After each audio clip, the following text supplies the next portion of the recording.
Top Bed Talk. Today's talk is on frailty, brain health, and perioperative cognitive dysfunction. The research that we will discuss from our group is from the Center for Surgery and Public Health, the SHARP Research Group, which is run by myself and Dr. Zara Cooper, and it is a collaboration between the Department of Surgery at Brigham and Women's Hospital, Harvard Medical School, and Harvard School of Public Health. The research is focused on shared decision-making and patient-centered outcomes in geriatric, seriously ill, and terminally ill patients. Cognitive testing has been in the news, as we know, existing even at the highest levels of our administration. And even in pet owners, there are recommendations for keeping pets mentally sound by implementing nutritional modifications, regular exercise, and mental stimulation. We should certainly think about providing the same support to our geriatric patients. Frailty, preoperative cognitive dysfunction, postoperative delirium, and postoperative cognitive dysfunction, or POCD, will now be defined. Frailty and delirium are distinct clinical entities. Frailty is characterized by vulnerability in multiple physiologic systems. It's usually chronic. It can acutely change with stressors and is potentially reversible and often has features of nutritional deficiency and reduced energy expenditure. Delirium is an acute change in attention and cognition that can fluctuate and is reversible in most cases. It is associated with inattention, thought disorders, and altered consciousness.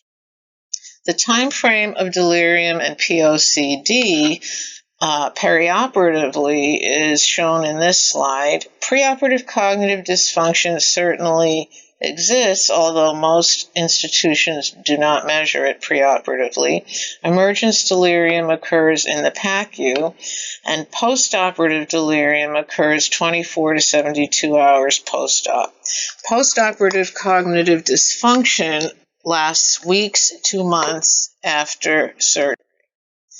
Some of the factors associated with postoperative impairment are associated with both frailty and cognitive dysfunction and include things like socioeconomic disadvantages, lower educational status, significant comorbidities, and low nutritional status. Those are more associated with frailty and generally impair the domain of muscular strength.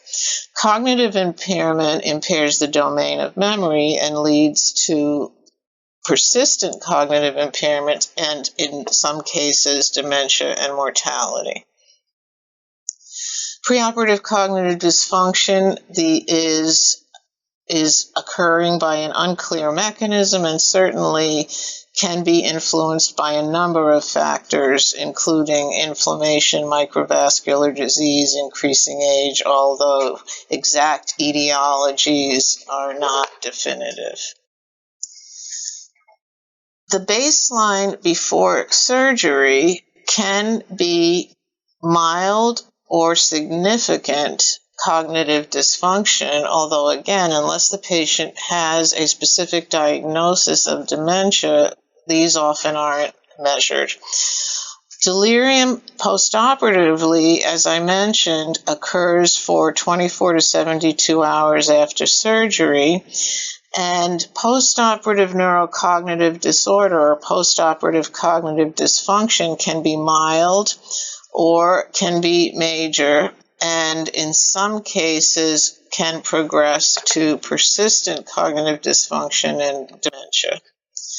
Are postoperative delirium and postoperative cognitive dysfunction part of the same syndrome? A recent study in anesthesiology, the SAGE study, looked at 560 older adults with the hypothesis that delirium is a significant risk factor for postoperative cognitive dysfunction, and they investigated the incidence of POCD within 6 months and evaluated the relationship between postoperative delirium and cognitive dysfunction. And Interestingly, there was a very poor agreement between delirium and postoperative cognitive dysfunction with very low correlations. So the conclusion is that postoperative delirium and longer-term postoperative cognitive dysfunction, at least in this study, don't seem to correlate and may, in fact, be different disorders. What is the impact of frailty and preoperative cognitive dysfunction? First, let's talk about the clinical impact of frailty. Regardless of varying definitions of frailty and postoperative outcomes, frail patients have less favorable outcomes in all of the studies. Compared to the non-frail group, the frail group had a higher risk of developing moderate to severe postoperative complications, had longer hospital stays, higher readmission rates, and decreased long-term survival rates.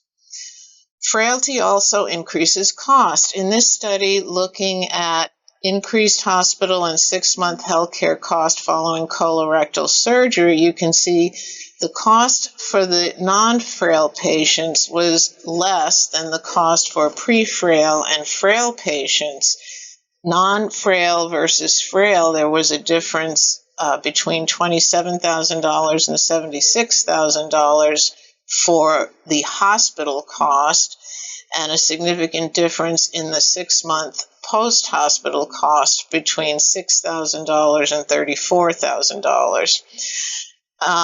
This is actually very important for us to understand because the Medicare DRG payment does not vary based on how frail the patient is. And there is a very small difference between the Medicare payments for non-frail, pre-frail, and frail patients, which really does not cover the actual cost. The clinical impact of preoperative cognitive dysfunction is also important, although since few institutions measure this, there aren't many studies. One of the studies that came from our group, which was published in Anesthesiology in 2017, showed that routine measurement of preoperative cognitive dysfunction shows that it increases with age and also is associated with adverse outcomes. 1 in 3 patients who are having surgery were shown to have abnormal cognitive function on an assessment test. And probable cognitive impairment was associated with worse surgical outcomes.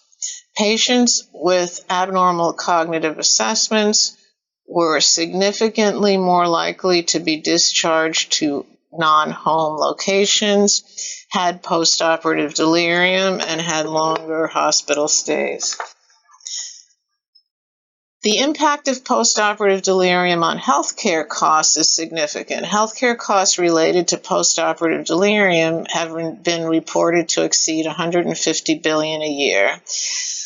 From the Society of Hospital Medicine meeting in 2019, Lau stated that we know from previous research that as many as 1/3 of hospital-acquired delirium cases are preventable, and obviously this can have a huge impact on healthcare costs. What are the obstacles for institutions to begin using frailty and cognitive assessments? And I've listed the most common ones here.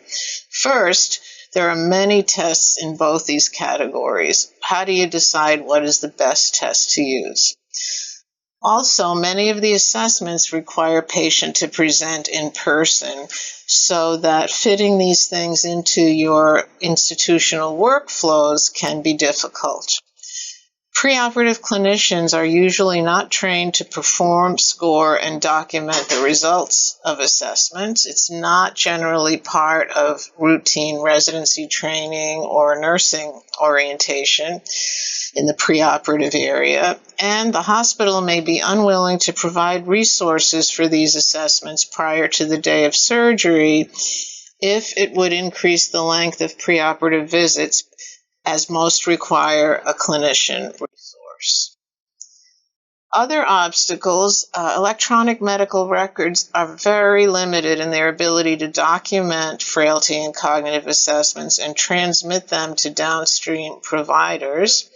And they also have very limited ability to document post-discharge outcomes, so the importance of recognizing frailty and cognitive issues may not be apparent.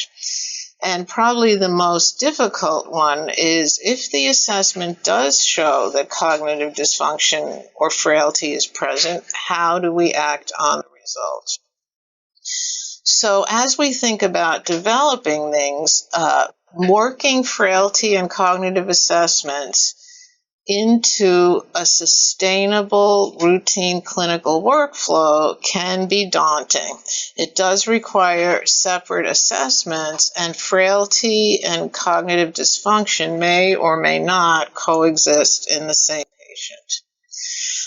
An overall template would be to begin with a multidisciplinary team approach where you select the screening tests that you're going to use, train the staff to administer and score them, determine the cutoff score, develop and implement workflows based on the cutoff scores, and then begin an evaluation of the older adults presenting for surgery.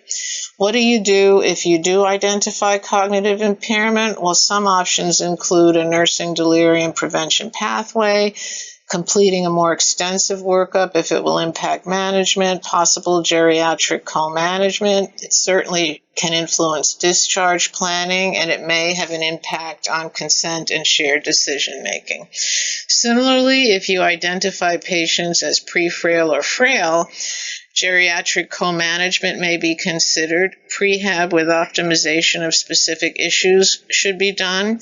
And again, discharge planning and the impact on consent and shared decision-making should be considered.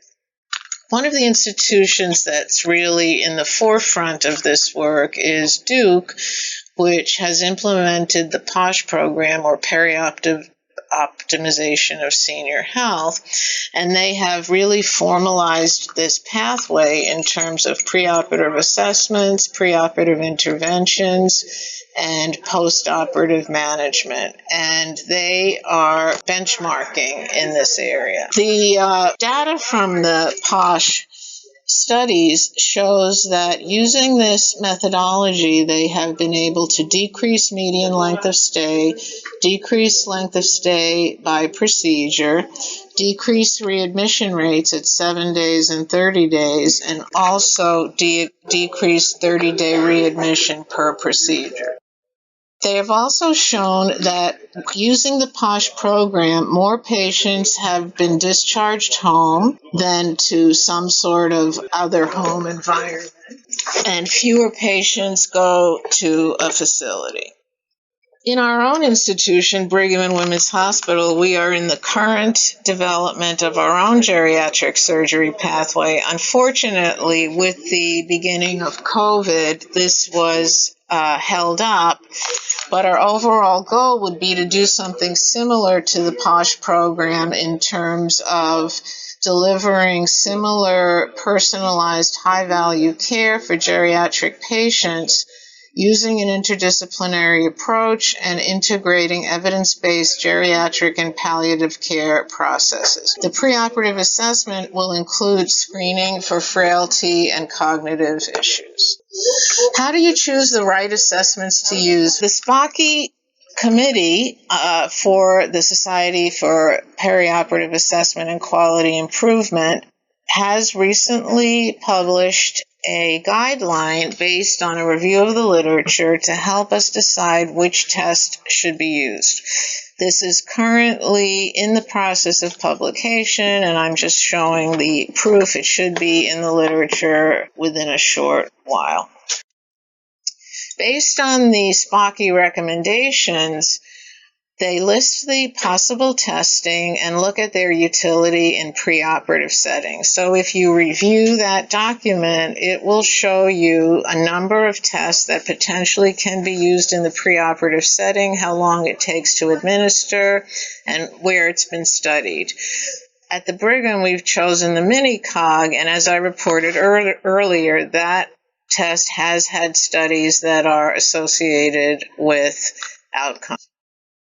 How do you train your preoperative clinicians to do this? We obtained a grant from the Hartford Foundation to develop and use a health stream video to teach our preoperative clinicians cognitive screening in older surgical patients. And this involved working with our geriatricians to provide a health stream-based video that includes testing and will enable our preoperative clinicians to implement and score the mini-cog test. How did we make this preoperative cognitive screening sustainable? We had this brief video training program with an online quiz. We measured the percent of undiagnosed cognitive stratification once we started using it routinely. It had no significant impact on visit length, and interestingly, the results were very similar to those that I quoted earlier from a previous study where a research assistant performed the testing. So the study validation and inter-rater reliability was very good. Just to show the results from the routine screening, the incidence of undiagnosed cognitive impairment in patients over age 65 was overall 29%. And this was pretty similar to the results we got from the earlier study where these were done by research assistants. Interestingly, the incidence is 40% in those over age 75, and as we see more and more older patients coming for surgery, we certainly need to bear that in mind. The other thing I should point out is these studies excluded patients who already had diagnosis of dementia, so these results are showing us previously undiagnosed abnormal cognitive studies. What is the impact of these assessments on shared decision-making and informed consent? Now that we understand the significant prevalence of undiagnosed abnormal cognitive stratification in surgical patients over age 65, how can we ensure high-quality shared decision-making and adequate informed consent? In our study, we did cognitive assessment after patients had signed informed consent in the surgeon's office.